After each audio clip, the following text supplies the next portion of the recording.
This is the final moment of Charlie Kirk, a man whose voice filled stadiums cut off in an instant, mid-sentence, in front of thousands. One shot, one silence, and a truth no one was ready to hear. He wasn't just another political activist. He was the sharp tongue of a generation, the bridge between conservative ideals and youth culture. While others stood on debate stages, Charlie stood in auditoriums, gymnasiums, universities facing crowds of college students who either worshipped him or walked out in protest. That Monday, he faced them again. And that Monday, he never finished his sentence. The video only lasts 6 seconds. And you hear him pause, you see his eyes narrow, and then confusion. Panic. Collapse. There was no warning. No visible threat. Just a moment that shattered a movement. The country froze. Some called it a political statement. Others, a national tragedy. Most didn't know what to say. And maybe that's the most haunting part.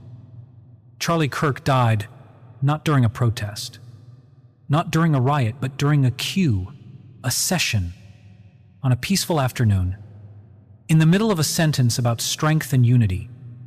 But the moment that took his life wasn't the only secret buried that day. Behind the scenes of this sudden end lies something far more complex. A campaign under pressure, a voice becoming louder than his allies wanted, a tour that had become too unpredictable, too exposed, too watched. What happened at Utah Valley University was not just the death of one man. It was the end of a certain kind of confidence, the belief that a voice could be both radical and untouchable, that words alone couldn't make someone a target. But perhaps, in the end, they did. In this video, we won't show the moment of impact. We won't speculate beyond what's known, but we will follow the path step by step that led Charlie Kirk from the center of one of America's loudest movements to the moment his voice was taken away. A final sentence, a final silence, and a question that refuses to go away. To understand the end, we have to understand what made his voice so loud in the first place. Charlie Kirk wasn't elected. He didn't wear a uniform. He didn't hold office. But for millions of young Americans, he represented something far more powerful than a title. He was the symbol of unapologetic belief. Born in 1993, raised in the suburbs of Chicago, Charlie skipped the traditional path.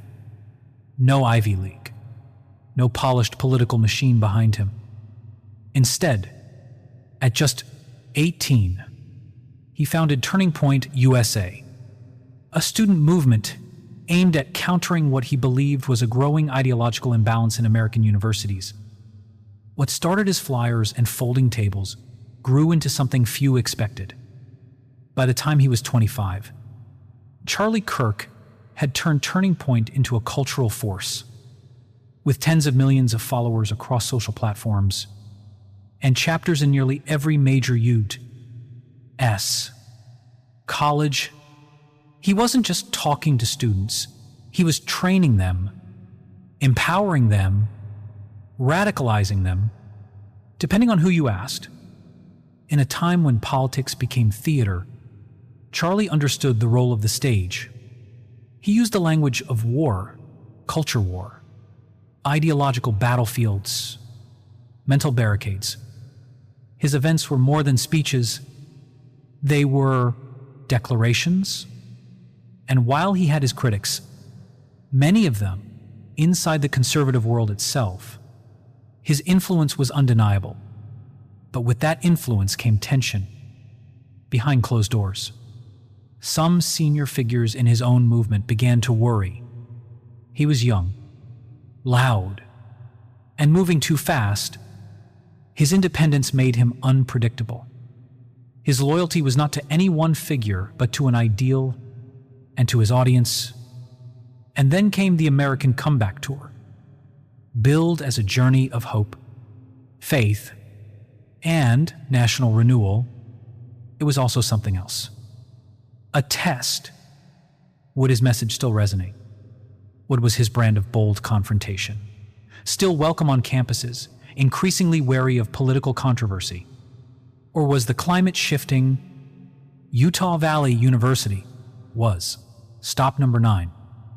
On paper, it was perfect. A conservative-leaning region, a friendly audience, a secure location. But the world outside that paper was changing. Threats, though unconfirmed, had circulated in private forums. Counter-protest groups had planned to gather outside, and security teams, some hired privately, had been placed on high alert. Still, no one expected what happened next. And so, a recurring question began to whisper through the headlines, the halls of power, and the echo chambers of social media. Was Charlie Kirk's message too powerful? Or had it simply reached the wrong ears? This is not a story of party politics. It's not about left or right. It's about what happens when one person becomes the embodiment of a belief and that belief collides with fear. The themes behind this tragedy are deeper than the news cycle. They touch on the limits of influence, the danger of certainty, the thin line between free speech and perceived threat, and, above all, the terrifying speed at which a stage can turn into a battleground. Charlie Kirk stood on that stage alone, microphone in hand, confident as always. And in the next moment, everything changed. And he was 19 when he first stood behind a podium. No script, no sponsor, no backing from any political machine, just a message, a suit too large for his shoulders, and the belief that he was speaking for a forgotten generation. Charlie Kirk began as a whisperer on the edge of mainstream politics, a teenager with a sharp tongue and sharper instincts. His message was simple but provocative. Universities were no longer neutral ground. He told young Americans that their classrooms were becoming battlegrounds and that someone needed to fight back. By 22, he had met the president. By 25, he had shared stages with senators, governors, and billionaires. By 31, his name was known across every political campus club in America. But with each spotlight came shadows. The first signs of discomfort didn't come from his opponents, that they came from inside the movement he helped build. Older conservatives saw something dangerous in him. He was uncontrollable. His fame didn't come from tradition, it came from confrontation. While others worked within institutions, Charlie built his own. His radio show didn't just question the system, it laughed at it. His tweets didn't wait for approval. His speeches didn't ask for permission. And slowly, what began as student outreach turned into something more volatile. In 2022, he made headlines for confronting university administrators on stage, live streaming tense debates with faculty, and organizing events that drew both massive crowds and massive protests. Some called it bravery, others recklessness. But Charlie didn't step back. He leaned in. And that's when the shift happened. The more viral he became, the more pressure followed. Journalists dug into turning points, finances. Political rivals began circulating claims, none proven, about backroom deals, foreign donors, and internal divisions. Leaked emails suggested power struggles within his team. Former allies began to distance themselves, quietly, carefully. Yet Charlie remained untouched, or at least publicly. So, in 2024, his Tour American comeback was launched not just as a speaking series, but as a personal revival and a return to his roots. Face to face with students, cameras rolling, No filter. It was a bold move, perhaps too bold. Security advisors had warned him. Multiple venues had received threats, though none credible enough to cancel. But Charlie believed in one rule, as never flinch. Utah Valley University was supposed to be routine. It was a sunny Monday. Students filled the outdoor amphitheater. There were cheers, applause, the familiar rhythm of call and response. Then came the final question. A student stood up and asked, "How do we fight back without becoming what we fear?" Charlie paused. It's not clear what he was about to say. Witnesses recall him starting a sentence, "We fight with strength." But before his eyes darted upward, a sharp sound cracked through the air. Some thought it was a firecracker. Others thought it was feedback from the mic. But Charlie's body told the truth. He stumbled. His hand reached for his chest. His knees gave way. And then, silence. The crowd didn't move at first. They couldn't believe what they were seeing. Security hesitated. A medic rushed forward. Screams began. Within 60 seconds, panic replaced applause. And within 15 minutes, the news had spread far beyond campus. What followed was confusion. Conflicting reports. Some said the shot came from a drone. Others claimed it was a staged attack. A few believed he had simply collapsed from exhaustion. But by the end of the day, one fact remained. Charlie Kirk was gone. And he hadn't finished his sentence. In the hours after, the university issued a short statement. National media descended on the quiet Utah town. Authorities confirmed the shot came from a rooftop across the courtyard. A single round, no clear suspect, no arrest, no message left behind. For a moment, the political world held its breath. What had happened? Was it targeted? Was it random? Was it political or personal? No one could say for sure. And yet, something in the tone of every reaction suggested a deeper fear, one that no one wanted to speak aloud. That the rules had changed. That being a voice was no longer enough to protect you. That fame wasn't a shield. That conviction, no matter how passionate, they could now carry a cost no one was prepared to pay.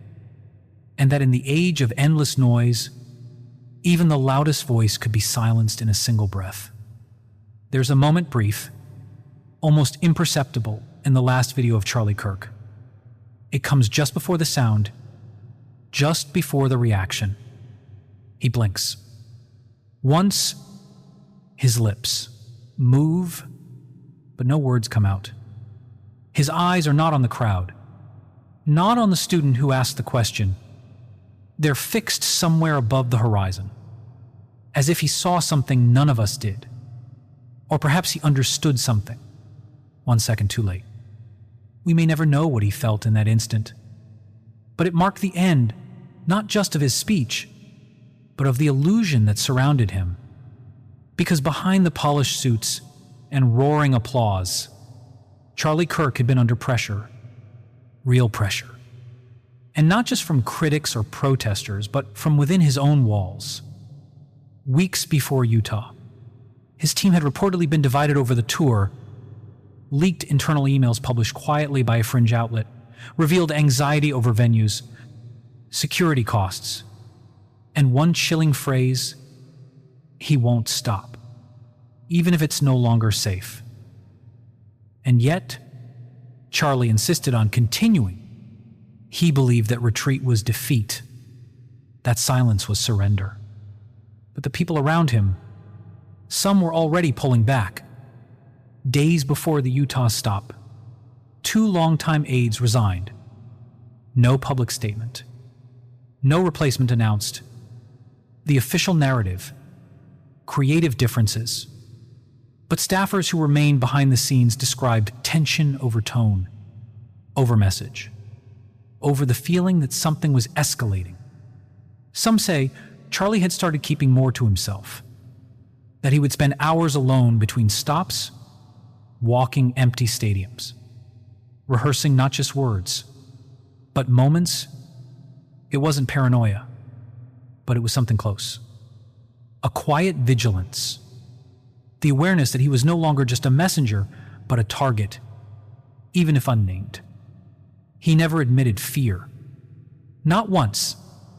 In private recordings leaked after his death, he can be heard telling a staff member, "If something happens, don't let them make me a martyr. Don't let this turn into a circus." But it already had. The day after the shooting, footage of the moment spread across platforms, some blurred, some not. His final seconds dissected in slow motion, debated by voices who never knew him, weaponized by groups who once opposed everything he stood for. His wife, Erica, posted a single black and white photo, their wedding day, no caption. At Turning Point headquarters, a candlelit vigil was held without press. Just staff, silent, heads bowed. And still no arrest, no suspect, no note, no claim of responsibility. In the absence of answers, rumors bloomed like wildfire. Some blamed political extremists. Others pointed fingers at foreign interference. Some whispered the unthinkable, that it had come from inside, from someone who knew his schedule, knew the angles. I knew when he would pause. None of it confirmed. All of it poisonous. What remained was not justice. It was grief. And in that grief, a truth darker than any conspiracy. Charlie Kirk had become too visible, too controversial, too isolated. He stood on a stage built by millions of supporters, but when the moment came, he stood there alone. This was never about right or left. Not really. It was about what happens when belief becomes identity, and identity becomes lightning. For years, Charlie warned that free speech was under attack, that voices like his were being silenced. He just never imagined his voice would be taken in the most literal way. Media coverage shifted quickly, from tragedy to trend, from eulogy to op-ed. Some praised his convictions, others highlighted his controversies, but few truly understood the weight of what had been lost, not just a man, but a movement held together by the gravity of his will. One Turning Point staffer, who chose to remain unnamed, said quietly, "He never asked us to protect him. Only the mission that was always bigger than him. But now, the mission is fractured, suspended, and those who once followed his voice are left with echoes." In the weeks that followed, universities tightened event protocols. Major political tours were canceled, debates postponed, and for the first time in years, the public square, once roaring with contradiction and energy, fell eerily quiet. It wasn't just the fear of violence. It was the realization that words are no longer just words. They carry weight, they ignite movements, they inspire, and sometimes they provoke. Charlie Kirk believed in the power of the microphone, but in the end, it was the "we don't tell these stories to take sides. We tell them because behind every voice that echoes across a nation, there is a person flawed, driven, passionate, and in Charlie Kirk's case, unflinching. Whether you admired him or opposed him, whether you clicked like or clicked away in frustration, it's hard to deny one truth. Charlie Kirk shaped a conversation. He didn't just talk politics. He rewrote the language of political youth. He made college campuses into arenas. He made belief into performance. And he never once backed down from the conflict that came with that choice. But in watching how it all ended, we're left wondering, was it all worth it? Was the spotlight too bright? The microphone too loud? The risks too underestimated? It's easy to say he pushed boundaries, and he did. He embraced the role of agitator, of disruptor, but he also shouldered something far heavier: a movement's expectations, the idea that if he simply spoke enough, fought enough, believed enough, it would be enough to protect him. It wasn't. We've seen this pattern before: artists, actors, journalists, even comedians, people who turn their words into weapons, who find an audience and then find themselves alone with the consequences. There's something haunting about that. Charlie's death didn't just create a hole in the timeline of political discourse. It revealed something most of us don't want to admit: that in today's world, speech has become dangerous currency. It buys loyalty, attention, sometimes fame, but it can also invite a kind of attention no one truly wants. And yet maybe that was the point. Charlie Kirk believed in saying what others wouldn't, in naming what others left unspoken, and that belief came at a cost. Some will say he brought it upon himself. Others will say he was targeted because of what he represented. The truth, like always, is somewhere in between. But what's undeniable is this: he didn't die in hiding.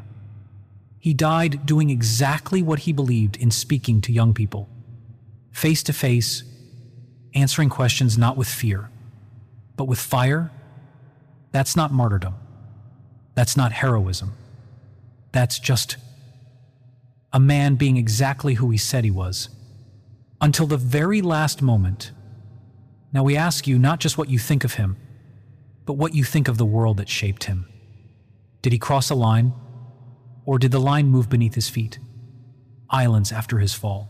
That said, there are moments we forget, and then there are moments we carry quietly, heavily, long after the news fades. This was one of them. Charlie Kirk didn't belong to Hollywood. He wasn't an artist or an actor. But like so many figures we've covered on this channel, his ending felt cinematic, unexpected, unresolved, and painfully human. He believed that words could move people. That conviction was stronger than fear. That youth could be rallied, not silenced. And for a time, it worked. From campus gyms to national airwaves, from debates that left rooms divided to speeches that left them breathless, he left his mark. Not always in agreement, but always in presence. That's the strange power of visibility. You speak loudly enough, and eventually the world answers. Now, the microphone rests silent. The tour is over, and all that remains are echoes, not of applause, but of the question that still lingers. How did he know this was coming? Perhaps that's why his story stays with us, not because of what he said, but because of what he never got to finish. A sentence left hanging in the air, a silence too loud to ignore. There's something about final moments. They reveal what the headlines never could. They remind us that no one is invincible, that even the most unwavering voices are, in the end, vulnerable. You don't have to agree with him. You don't even have to understand him. But now you know his secret. The kind that was never supposed to be told. The kind that only time, silence, and one final moment can reveal. Charlie Kirk's legacy may still be written by those who followed him, by those who feared him, or by history itself. But here, tonight, we remember the moment it stopped. And perhaps, in that moment, something began. A pause, a reckoning, a story that's no longer hidden, because there are stories that were never meant to be told. but now you know them.